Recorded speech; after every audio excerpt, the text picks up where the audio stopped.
Autumn Leaves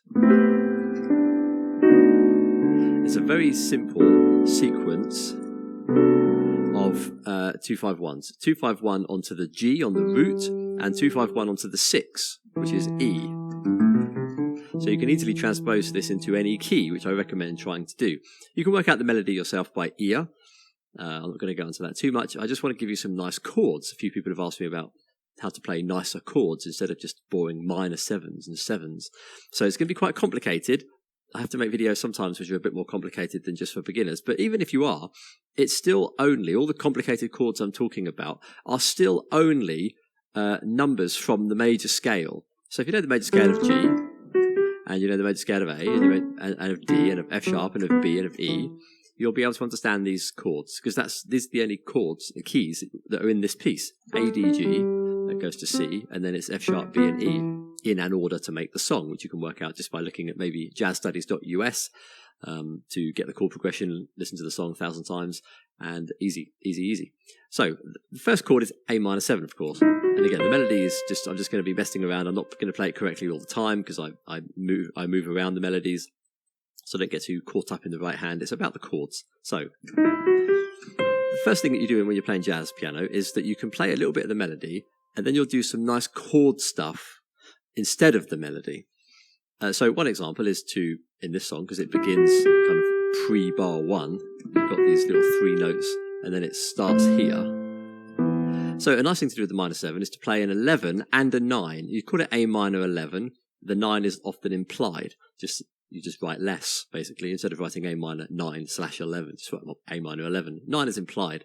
So how can you play that? Lots of different ways. But I'd like to first of all show you the notes in this. So 1, so the root, minor, 5, dominant 7. And we're going to show you a variation of this chord as well, because it kind of sounds okay with the flat 5 as well. 9, 11. So the B and the D. You need to get used to where the 9 and 11 are quickly. And the quick way to do that is to find the 2 and the 4 in the key.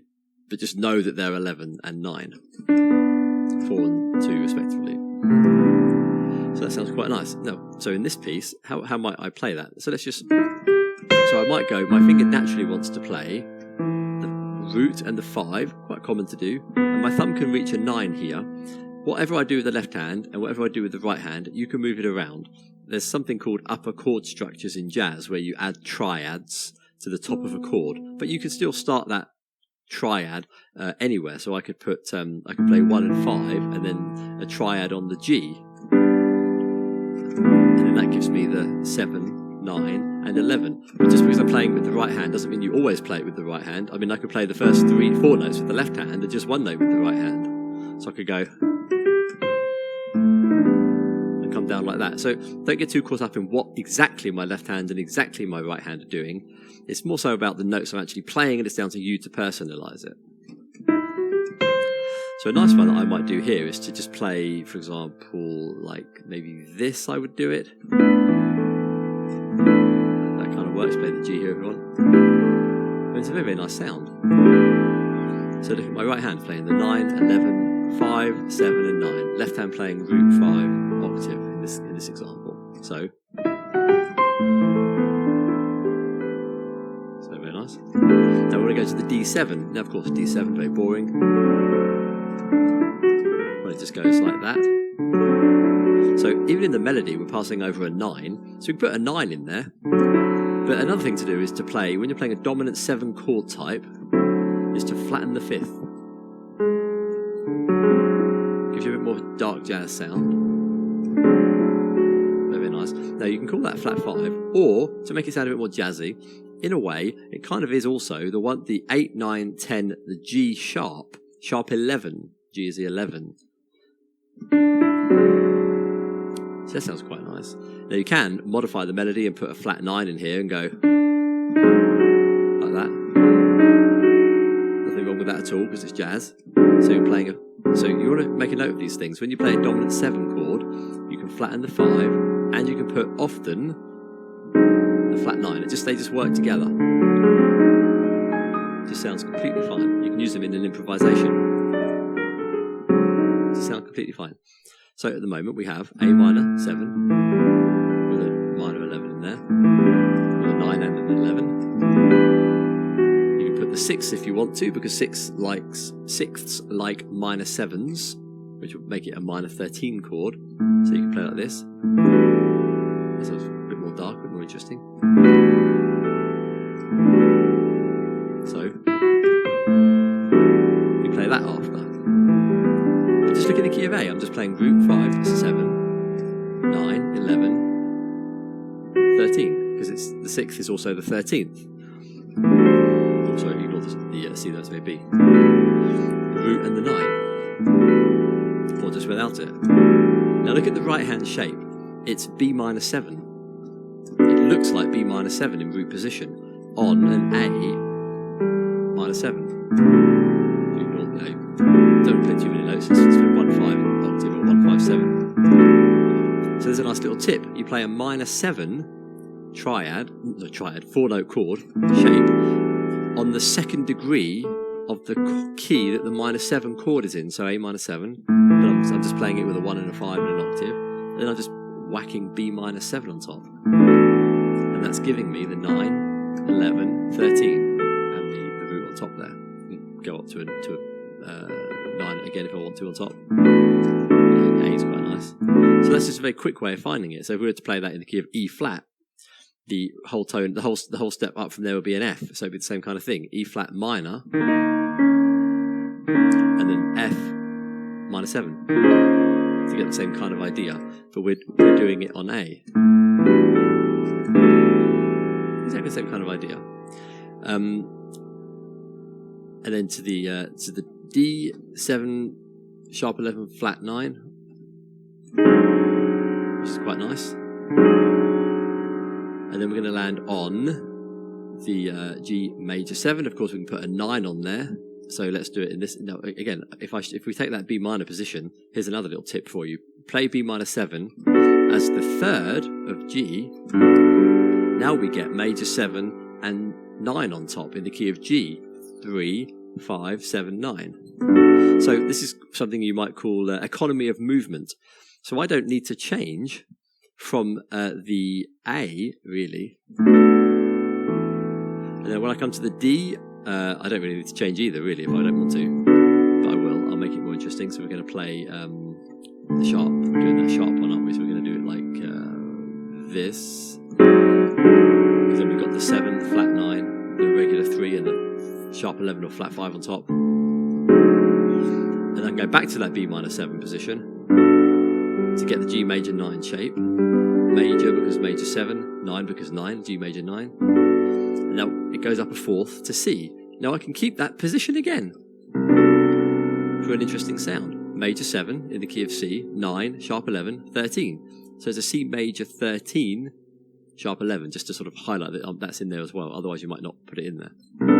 So just play like this. But I want it to be with the sharp 11.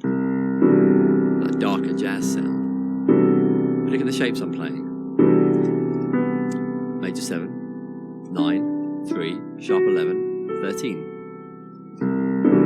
Now that you know that, let me just play it now to see what we do. But when I play, I'll say it in advance, when I play the 7, flat 5 or sharp 11, it's such a nice symmetrical shape, and it's just nice to run up like this, maybe as an octave even. It's like a D7, it's like a D triad with a flat 5 in the middle. It's just a nice thing to do. So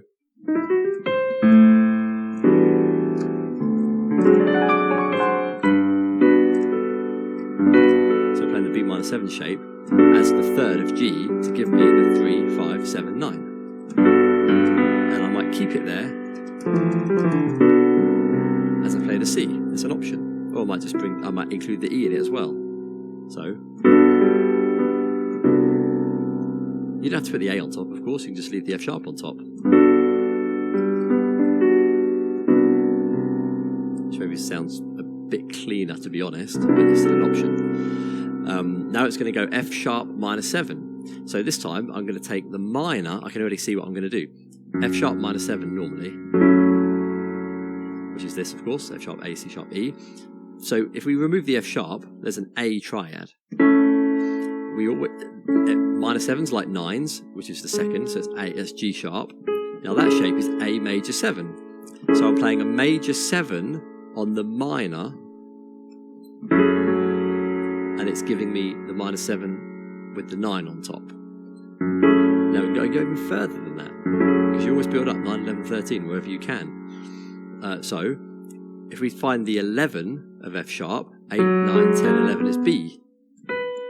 Don't expect you to reach all of that, but that in the key of A, just as a big upper chord structure, is A major 9, because you've got the major 7 and the 9. But the F sharp is in the basis. It's in all these notes in the key of F sharp. Minor, 5, 7, 9, 11. So it's that nice minor 11 again. So you see how you can just jump onto those. So from the beginning,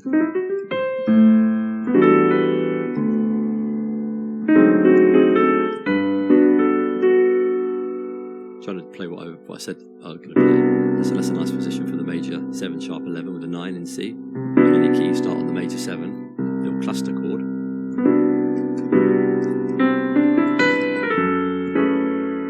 Isn't that nice? Touch the melody note.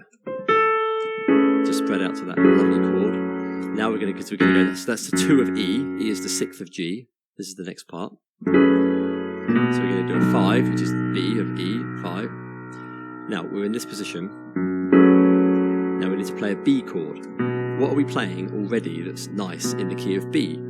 By the way, you're not expected to do this stuff on the spot. I mean, Oscar Peterson and Bill Evans and all these people, they didn't just suddenly work this all out at the piano and said to the sound engineer, press record, I'm just going to work it out. They were working out this stuff at home for years. You just see it, you just get used to it, you just practice it. You're not born with it.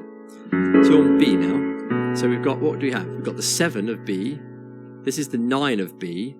The E would be the 11, but I don't want to use that because dominant 7 chords prefer sharp 11. But let's just drop it down to a third. 1, 2, 3.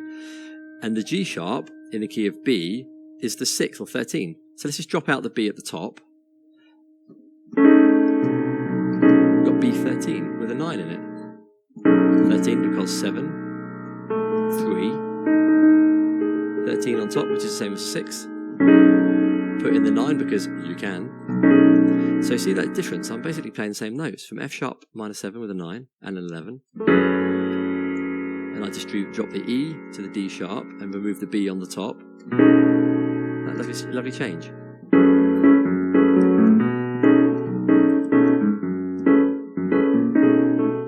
Now we can take this chord further just to give you a bit more knowledge. You can flatten a 13 and you can also flatten a 9. You can do them independently or together, but it still works. So let's just listen to those. So I'm going to play the B with a flat 9. Isn't that a lovely sound? I knew what it was going to sound like, of course. I just like hearing it. Got a lovely squishy, sweet sound. Or the flat 13, so absolutely jazzy as well, all together. You get both of them in there, which is very, very nice. I like to play that. I like to play the flat 9. They're just very nice shapes. The flat 13 is a nice shape. It just looks nice. It looks like A7 flat 9, flat 5, but it's not. It's in the key of B. Now we're going to land on E. What's nearby? Well, the 5 is here, the 7 is here, the root is here, the 9 is here, and why not keep going to the 11 here? Listen to this. Isn't that lovely? So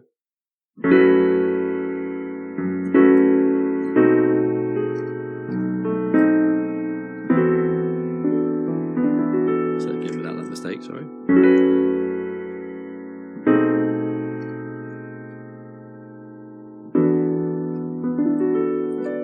Very nice sound. So that's how you sort of explore these chords. You look for economy of movement between shapes, so you're not worrying about voicings, you're not memorizing anything necessarily, you're just identifying what works on the fly, so to speak. And that's, you kind of just put those ideas with the melody. But I'm going to make a part 2 of this, where I'm going to focus more on stuff you can do with the left hand. Not so much the chords in part 2, but on improvising over that. Because you want to see all this jazz repertoire as just a collection of 2-5-1s, rather than Autumn Leaves, this song, that song, this song, that. It's just 2-5-1. It's just a 2-5-1 in the key of D, in the key of G.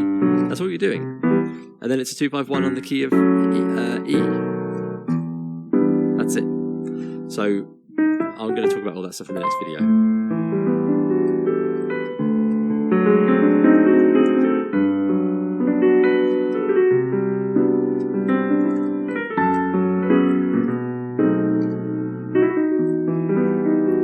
It's nice to end on a minor major 7, a minor major 9 technically. When you say the word major, it implies major 7. Anyway, I'll talk about all the jazz stuff in improvisation in the next part. Hopefully you'll be able to apply and play these things in other repertoire, because it's just enhancing 2-5-1s. It's not necessarily about autumn leaves. So hopefully you'll have a little bit of fun with that and you've learned some new tricks and tips and things. So there you go. As always, likes, comments, subscriptions are always welcome. Have a look at my video manager website, waterpinner.cinemas, that's Patreon, and all my playlists. And I'll see you in the next video. All the best, and bye for now.